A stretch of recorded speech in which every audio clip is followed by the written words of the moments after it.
Hello everybody, welcome to Game Guild. We're back to you today with another review of a new game we just picked up. It's called District Noir, called Noir District. District Noir, called District Noir. You said it good. I know, I was just laughing about it. Called District Noir. We were just looking for a quick two-player game that we could play, and when we were browsing the aisles, we came across this game. And we picked it up thinking that we're just going to play for a little while, but we ended up really enjoying it. So now let's go over game specifics. The recommended age for this game is 10 years or older. This is strictly a two-player game, and the amount of time this game takes is about 15 minutes. Moving on, let's talk a little bit about the game aesthetics. This game is very cleanly designed. In fact, it's one of the things that Hayden and I both loved the most about this game. It actually jumped out at us when we were looking for a new game to do, and it did not disappoint. Zooming in on these cards, they are so well designed with their unique shape and size and the individual people on each of them. Like, I just want to be that woman in another life. However, my favorite part of this game is this amazing coin that we've got right here. It decides who goes first in each round, and you're literally supposed to flip it, and it's so amazingly weighted. I love this coin, even though I have a hard time flipping it. I'm gonna try. Hey! Well, that was my best time yet. Now let's get into actually how to play the game. The gameplay of this game is relatively simple. You're going to begin by shuffling the deck all together. Then, you're going to remove the top 3 cards of the deck from the game. Put them in the card box and don't reveal these cards. Then, you're going to deal each player 5 cards. Lastly, you're going to reveal the top 2 cards of the deck and put them side by side. Then, you get into the coin flip. After each player decides which side of the coin they're going to play as, you do the coin flip, and that reveals who goes first. After you've flipped the coin and decided who goes first, the player can do one of 2 actions. The first and most common action is to play a card directly from your hand to the end of the row. The next thing that you can do is what we like to call scooping. It's where you take the last 5 cards in the row and put them directly in front of you. If there are less than 5 cards, you just take that many. For instance, if there are 4 cards, you take the last 4. After the first player does their first action, the next player gets to do the same thing. They go back and forth, each doing their 6 actions, which is playing 5 cards and scooping. Keep in mind you can do this in any order. Please note that you must scoop once per round, meaning you can't do it again that round. If you've played all 5 of your cards, your next action has to be a scoop. After you've played all your cards and have done all 6 actions, that marks the end of round 1. At the beginning of round 2, flip the coin again to decide who goes first. Then, keep the row of cards the same and deal each player 5 cards from the top of the deck. This continues on for 4 rounds. This works out really nicely because at the end of 4 rounds, the deck will be empty. Next, we really want to emphasize the scoring. This is the thing that Skylar and I had the hardest time understanding because the rulebook dedicated this small section to it and we had messed it up twice before actually understanding it. There are 2 ways to win this game. The first and easiest is to collect the 3 city cards. These consist of the docks, the police station, and the city hall. If you collect these 3 cards, you automatically win, no matter what round it is. The second way to win the game is to collect more points than your opponent. There are multiple different ways to score points in this game. The first of which is to hold the majority of a specific support group. There are 4 support groups in the game. These are listed as 5, 6, 7, and 8. This numerical value means 2 things. 1, if you hold the majority of these cards, you get the points value listed on the card. For example, if you hold the majority of the card listed as 7, you get 7 points. The same is true for 5, 6, and 8. The other thing this represents is the amount of cards in the deck. For example, the card listed as 6, there are 6 of those cards in the deck. Please note that you removed 3 cards at the beginning of the game. So while you think that there may be 6 cards in the deck, one of them may be removed. Another way to score points is to have 1 card from each support group. That means 1 card listed as 5, 6, 7, and 8. If you have 1 card from each support group, you get 10 points. If you have 2 cards from each support group, you get 20 points, and so on.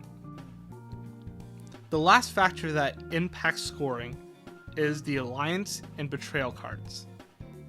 We like to call them the addition or subtraction cards. Betrayal cards have a negative value on them, -1, -2, or -3. The alliance cards has a +2, a +3, or +4 on them. The way you score these cards are simple. Simply add or subtract the amount of points listed on the card from your final score. Alright, up next we're going to jump into our favorite portion of the video, which is the review portion. This is where we break down the game into 5 different categories and rank them on a 1 to 10 scale, 1 being the worst and 10 being the best. We've broken down into 5 categories, which consist of skill level, replayability, aesthetics, audience, and enjoyment. We're doing this because we really want to give you guys 2 people's raw opinions. We did not confer ahead of time on this, and we're 2 very different people, so giving you guys 2 different perspectives may help you decide if you want to add this one to your closet. The first category that we're going to break down is skill level. How much skill is required to play this game? Is it more based on strategic ability, or is it more based on luck?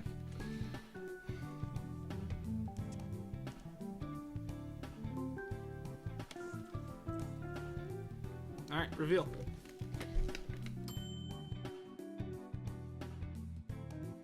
I gave it a 7. I gave it an 8. I give it a 7 because I feel like this game is largely based on strategy.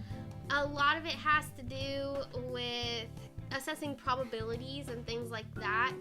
And just, there's so many things to take into account with the scoring in this game that it's very hard to do it without being able to kind of add quickly, if that makes sense. For sure. When I was playing this, every move became intense to me. Every time I either laid down a card or decided to scoop some up, I felt like made or break the game. And you're also, as Skylar said, counting a lot of cards, because it tells you how many cards are in each category, and you have to keep that in mind and weigh the probability every time it comes up. Okay, up next is replayability. How many times can you replay this game without getting bored by it?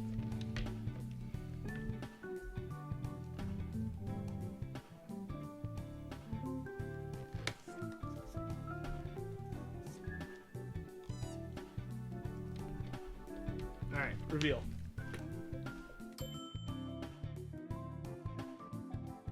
Oh wow. I said a 5.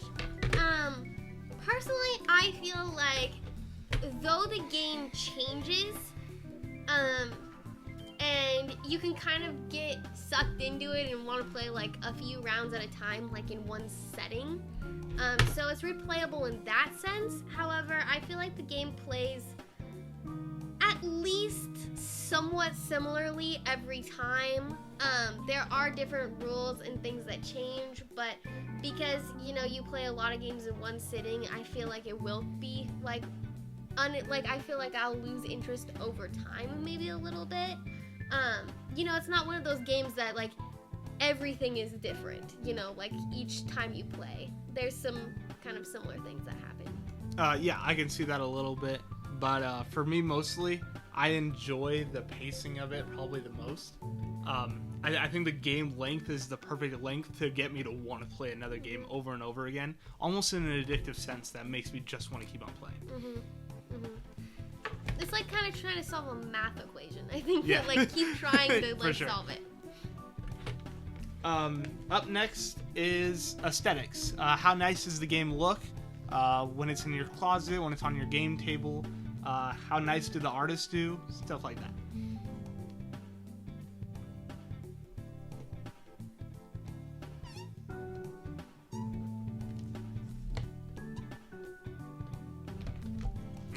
Reveal.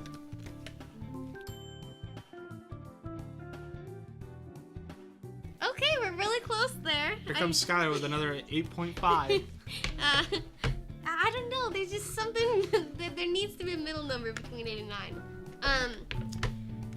So yeah, personally, I feel like I love the cards. I think that the card design is so beautiful. Everything that they did kind of went with a vintage aesthetic. That being said, I feel like it's not the most beautiful game I've ever seen, but it's really like on point for its theme. So that's kind of what I'm kind of thinking. I think that the color palette of this game was chosen very well. I think all the colors blend together super cool. I love the noir aesthetic. The only reason I didn't give it a 10 is I think the green and red cards stand out a lot compared to the rest of the theme of the deck. That's fair. The next category that we will be ranking is audience. This just means how wide of a demographic this game can serve. Would your grandma enjoy playing, and also would your 6-year-old enjoy playing?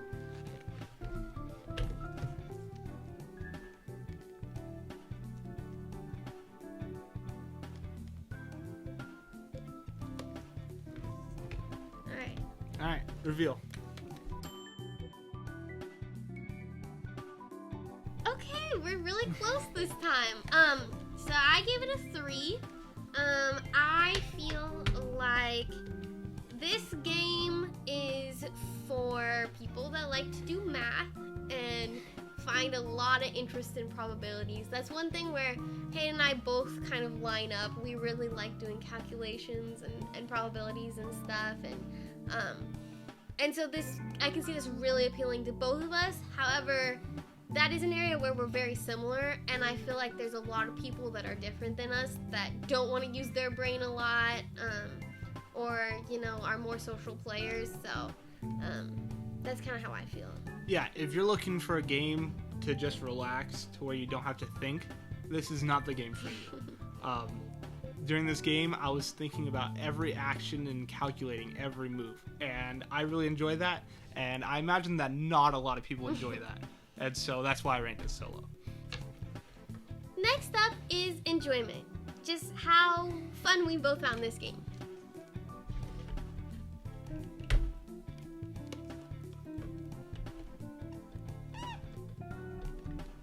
Alright, reveal. I gave it a 7. I gave it an 8. I found this game very enjoyable. It has a really nice feel to it, very different from most other strategy games that I've played. It just has a very, it's a card game that's also a strategy game. It honestly reminds me a little bit of Monopoly Deal. Mm-hmm. Kind of has that feel to it. But yeah, I really enjoyed it. It felt refreshing, honestly. Yeah, card games are super easy to set up, put away. All you need is a tabletop, and you could just start playing. I really enjoy that factor of it, and I like how different it is than most of the card games that we've played. The format of it took a little bit getting used to, for sure, but once we got the hang of it, it kind of sits in its own category of card games that I really like. Mm-hmm. Thank you so much for staying until the end of this video. We're a small YouTube channel, so every like and subscription really means a lot to us. We'll be posting more board game how-tos and reviews coming up. In fact, I think we have an announcement on that front. We are committing to posting every Wednesday. So every Wednesday on YouTube, check your subscriptions. We should have a video in there, so stay tuned and look forward to every Wednesday. That is our date. Also, please let us know if you've played this in the comments. Let us know what you thought about the game. Let us know if you agreed or disagreed with our reviews and rankings and thoughts. Also, let us know what games we should play next. I'm Skylar. And I'm Hayden. And we're Game Guild.